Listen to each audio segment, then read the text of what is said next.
السلام عليكم ورحمة الله تعالى وبركاته. اللي حط لينا بصمة يبصمها في الكعبة. نهار الخايب تكونوا غايبين والنهار الزوين تكونوا حاضرين ناظرين. الله يبعد علينا وعليكم شر الخلق، والله يبعد علينا وعليكم ولاد الحرام. ايه اخوتي ولاد الحرام، ودائما كنقولها، والناس اللي ما كتخافش الله.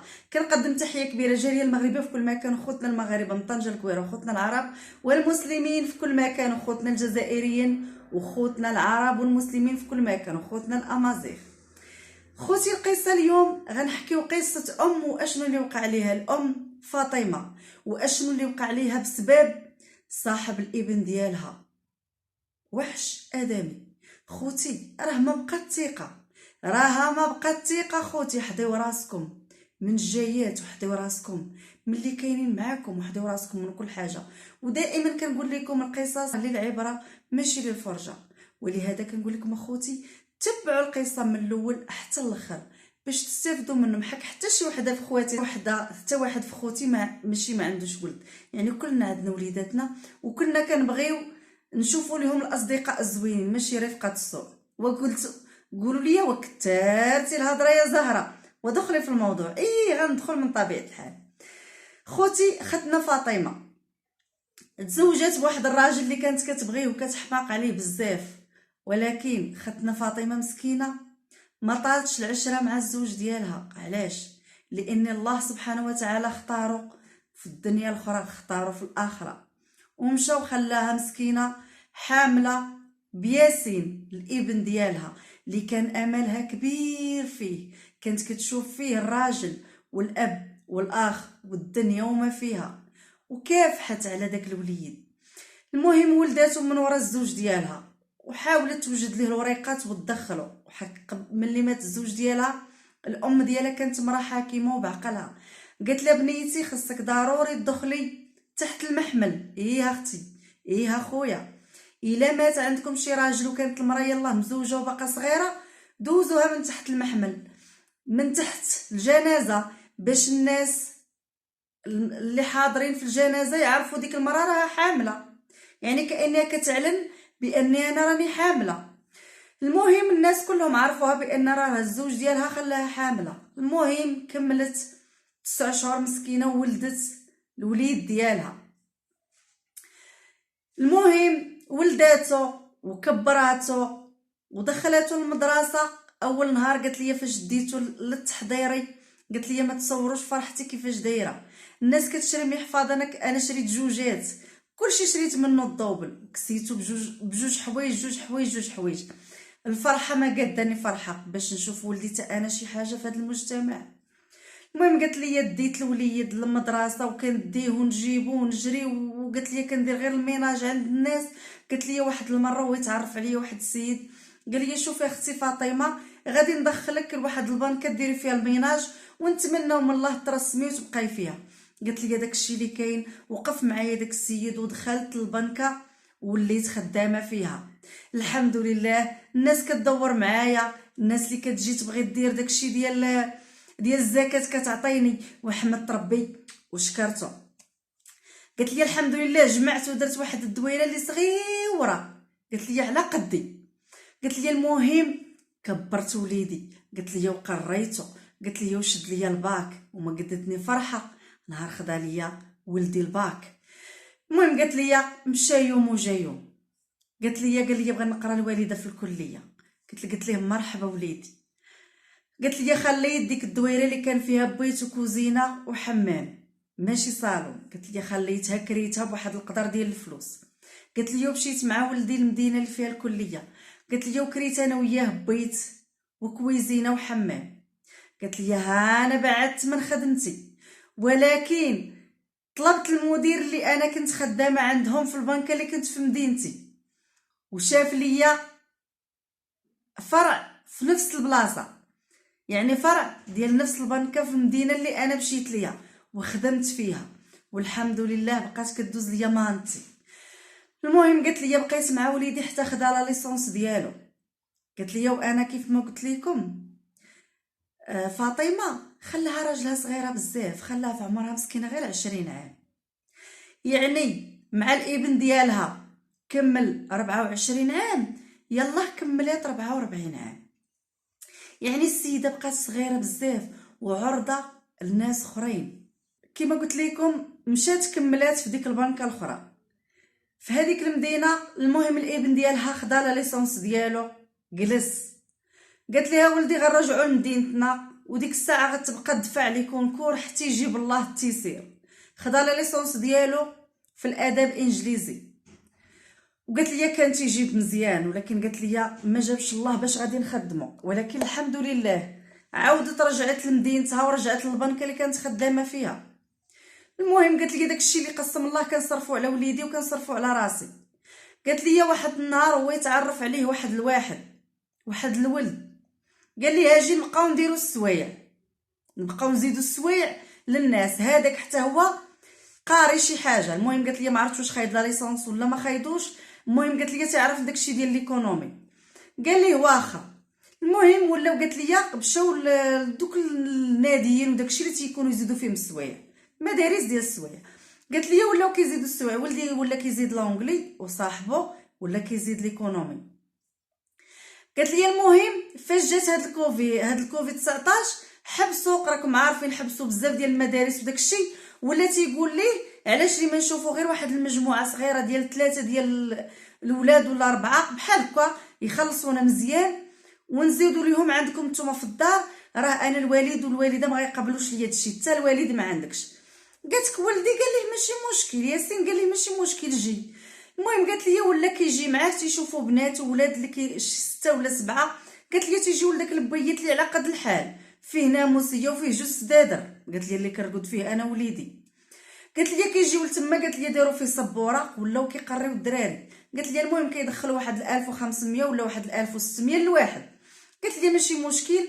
قالت لي ملي كيساليو الدراري السوايع تيمشيو في حالاتهم، تيبقى ولدي وصاحبو. قالت لي كنوجد داكشي اللي قسم الله كنحطو معاه، وراه بحال ولدي وراه قد ولدي وراني حسبته بحال ولدي. قالت لي الدري اللي مع ولدي عينو فيا وانا ما ديت ما جبت. المهم قالت لي ولدي عمرو ما كما ولا دار شي حاجه في فمو. قالت لي عمر ولدي ما دار الكارو في فمو، عمر ولدي ما شرب، وعمر ولدي ما دار حتى شي حاجه. ملي قالت لي صاحبو شاف فيا مزيان ودخلت ليه المخو بلا ليا الدري. قالت لي هو كان تيكمي. قالت لي وحتى ولدي ولا تيكمي، وحتى ولدي ولا كيشرب. قالت لي وحتى ولدي ولاو فيه كاع البليات. قالت لي وشي ليله لما خاطش واحد المخدر اللي ولف ليه هذاك الوحش الادمي. قالت لي كيبات يغوت وكنضطر نهز التليفون ونعيط عليه نقول لي عافاك وليدي وليدي. قالت لي كنعيط عليه ولدي عافاك ولدي جري راه ولدي مع الشواق عليه. قالت لي وكيجيني واخا تكون حتى 12 ديال الليل. المهم قالت لي بقى بحال هكاك معاه بقى معاه. قالت لي ولدي حك ما عمرك ما داك الزبل وداك الهم الكحل. قالت لي ولا بعض المرات كيطيح في الزنقه. المهم قالت لي ما تنعرف حتى شي حد، فين ما وقعت شي حاجه كنعيط عليه هو كيجي. اسميتو محمود. قالت لي تنقول لي عافاك محمود ولدي جي لعندي راني محتاجه لك، عافاك ولدي راني محتاجه لك. قالت لي كيجي عندي كيجري.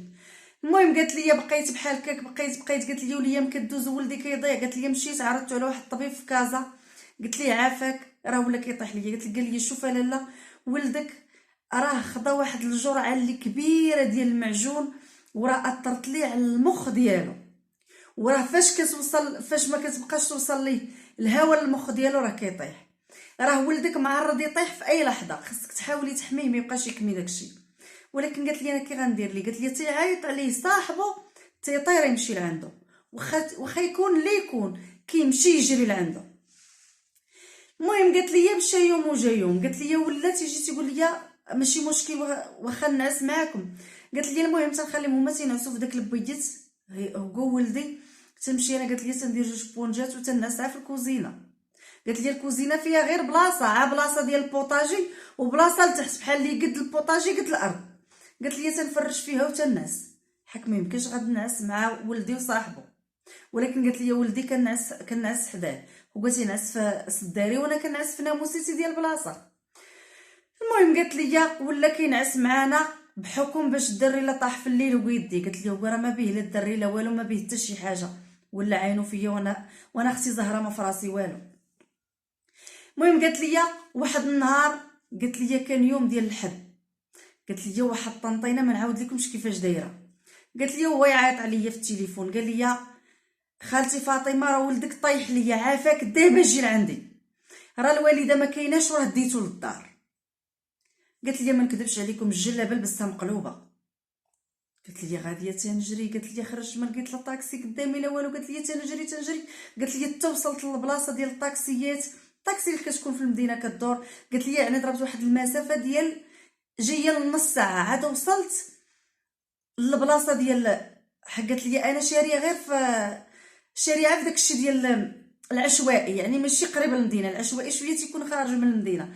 قالت لي المهم جايه نص ساعه عاد وصلت للسونتر، عاد شديت الطاكسي وعاد مشيت تنجري. وقالت لي حتى هما دارهم غير في يعني قالت لي خارجه من المدينه ماشي في المدينه، يعني حتى هما غير في الصافي. قالت لي وري، قالت لي ما عمرني مشيت لعندهم. قالت لي ولدي اعطيني البلاصه فين باش نقولها مول الطاكسي. هضر مع مول الطاكسي قال لي جي البلاصه الفلانيه. قالت لي داكشي اللي كان. قالت لي وصلت، قالت لي لقيت الباب محلول. قالت له عاد محمود ولدي ومالو فين هو اش كاين، واش عيط الاسعاف ولا؟ قالت غير انا دخلت والباب تسد. قالت سد عليا الباب وصورت عليا وتعدى عليا خو.